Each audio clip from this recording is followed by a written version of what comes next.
So what's the worst thing about Marco Rubio? The worst thing about Marco Rubio is Cuba.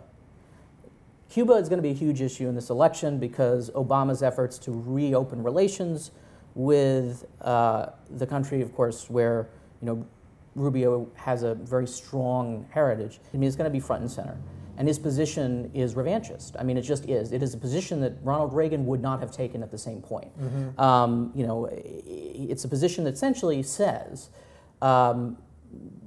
it's okay for the Cuban people to suffer because Marco Rubio has a hang-up about communism. That's what the logic of the position is. Again, he has the potential to be the Cuban-American who takes America's relationship with Cuba into the next century. On almost every other issue, Marco Rubio has a new idea. He's a man of the future on the right side of history. On Cuba, he is on the wrong side of history, generationally, demographically, and he's impervious to it. Now you could say, well, that's good because he's consistent, he sticks to his position, but frankly, the good policy here that virtually everyone who has some sense about this agrees with is to engage with Cuba, to help Cuban people, and to let the Cold War be the Cold War. Yeah, I mean, Conan O'Brien did his show down there, so clearly people want relations to warm up. There are no nuclear missiles. There's no threat of nuclear missiles from Cuba. Yeah. That was the big thing during the Cold War, if you remember. Yeah. I mean, Ronald Reagan talked with the Soviet Union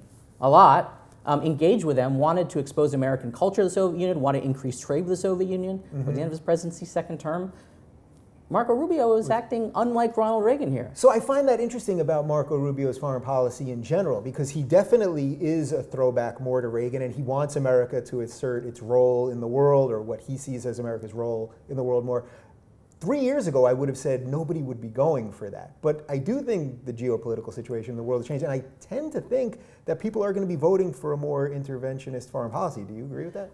I think people are. I mean, I think there's a sense that America's place in the world is, if not weakened, it's just much less influential than it was. We seem to have much less control over what happens. And Marco Rubio is running essentially to say, well, I'm going to assert more control, I'm going to assert American values there. On Cuba, people want that to mean engagement. They want intervention. It doesn't just be military intervention. Yeah. It means the full panoply of power, hard power, soft power, talking power, people power. You understand why Marco Rubio has the position he has on Cuba.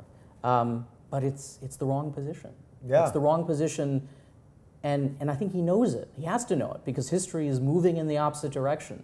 And normally it really wouldn't matter, Cuba, but it's going to be front and center in this election, and so Marco Rubio is going to have to deal with Cuba, and I think that's the worst thing about him at this point. All right, Marco Rubio is his Cuba stance. The worst thing about him is foreign policy going to be a bigger part of the 2016 election, maybe than people think it's going to be. Let us know your thoughts in the comments right down below.